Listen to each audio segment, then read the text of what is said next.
Movie start होते ही दिखाया जाता है एक लड़की को जो बहुत ही ज़्यादा गरीब था और वो मर जाता है और उसके जेब से कोई चीज़ निकलती है जो उसकी बहन का सपना था। वो अपनी कहानी बता रहा होता है कि वो उसकी मामा जा रही होती है क्योंकि उनके घरों के इलाके में मतलब बॉम्ब फेंक रहे होते हैं। वो यहाँ से भागने की कोशिश करते हैं तो वो अपनी बहन को लेके भागने लगता है। तो वहाँ पे उसकी मदर रेलवे स्टेशन चली जाती है तो वो लोग और आगे चले जाते हैं। बहुत सारे लोग मर भी जाते हैं और जख्मी हो जाते हैं। तो वो लोग परेशान थे, हम लोग क्या करें। वो लोग बहुत ज़्यादा चुपके से बचने की कोशिश कर रहे थे, हम जैसे तैसे करके हम यहाँ से बच जाए। लोग तो बहुत ख़राबी से मर चुके थे। वहाँ पे कुछ लोग आ जाते हैं, वो उन्हें कहते हैं कि तुम लोग सेंटर चलो। वहाँ पे इस लड़के का रिश्तेदार कोई से बोलता है कि जाओ तुम्हारी मामा के पास, वो बहुत ज़ख्मी है। वो उसके पास चला जाता है तो वो बहुत ज़्यादा ज़ख्मी होता है। तो बाद में उसे डॉक्टर भी कहता है कि अगर तुमने अपनी मामा का ध्यान कोई और हॉस्पिटल में नहीं रुकाया नहीं तो ये मर जाएगी। लेकिन ये बात वो अपनी बहन को नहीं कहती। कुछ दिनों के बाद उसका बदन फुल कीड़ा हो चुका था और उसकी डेथ हो जाती है और वो उसे जला देते हैं और वो अपनी कुछ फैमिली मेम्बर्स के साथ रहने लगती है। वो शुरू में उनकी अच्छी तरीके से देखभाल करते थे और बाद में उनसे काम करवाते थे और उन्हें बहुत ज़्यादा डांटते थे। हर बात पे उन्हें ताना देते थे कि तुम्हारी माँ तो मर गई लेकिन तुम हमारा दिमाग खाने यहाँ बैठ गए हो। और उनकी मदर के कपड़ों को वो बेच के अपने लिए खाना खरीद लेते थे। वो बीच पे चले जाते हैं और वहाँ पे बेचारी उसकी छोटी बहन जिसका नाम है सेंजको बहुत ही ज़्यादा ज़ख्मी थी।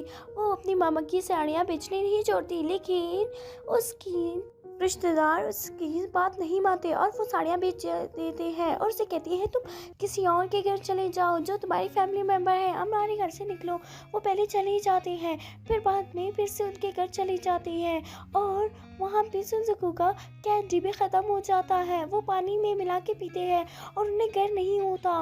वो एक जगह पे रहने की कोशिश करते हैं, चलो हम वहीं पे रहते हैं और रोज़ के खाने से तो अच्छा है। वो वहाँ पे रहने लगते हैं और वो कुछ दिन अच्छे से खाना खाते हैं। बाद में बहुत ज़्यादा उनके पास बिल्कुल भी खाना नहीं होता और उनके पास कुछ भी नहीं होता और वहाँ पे मच्छर उन्हें बहुत ज़्यादा काट रहे होते हैं। तो उसकी मदर की डेथ हो गई थी शिजुको की। उसे बहुत बुरा लग रहा था लेकिन ये बात उसे नहीं पता था, लेकिन उसे लग रहा था। तो वहाँ पे कुछ लोग आ जाते हैं शिजुको के घर और देखने लगते हैं ये तो हमसे भी ज़्यादा गरीब है क्योंकि वो मेंढक खाते थे। इस वजह से उनकी तबीयत दिन ब दिन ख़राब होती जा रही थी और शिजुको बहुत बीमार होता जा रहा था।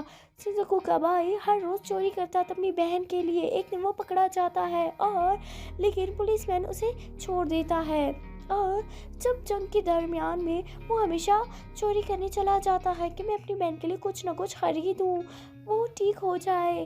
तो एक दिन वो बहुत ज़्यादा बीमार हो जाता है और वो चले जाता है डॉक्टर के पास और वहाँ पे वो उसे कहता है कि तुम अपनी बहन को अच्छे से खाना खिलाओ। पता नहीं क्या खिला के आ गई हो। वो अपने मामा के बैंक से पैसे निकाल देती है और उसके लिए खाना ले जाती है और वो उसे खाना दे देती है। कुछ देर के बाद वो कभी भी नहीं उठ जाती। ये बात शिजुको को नहीं पता था। शिजुको को जब पता चल जाता है तो शिजुको बहुत ज़्यादा दुखी हो जाता है और रोने लगता है और हर जगह उसकी यादें फैली रहती थी कि क्या हुआ मेरे बहन के साथ। और वो उसे हर बात पे याद करता था और वो अपनी बहन को जला देता है।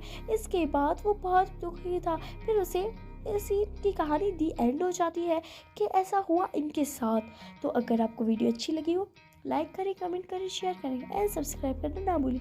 Bye bye guys.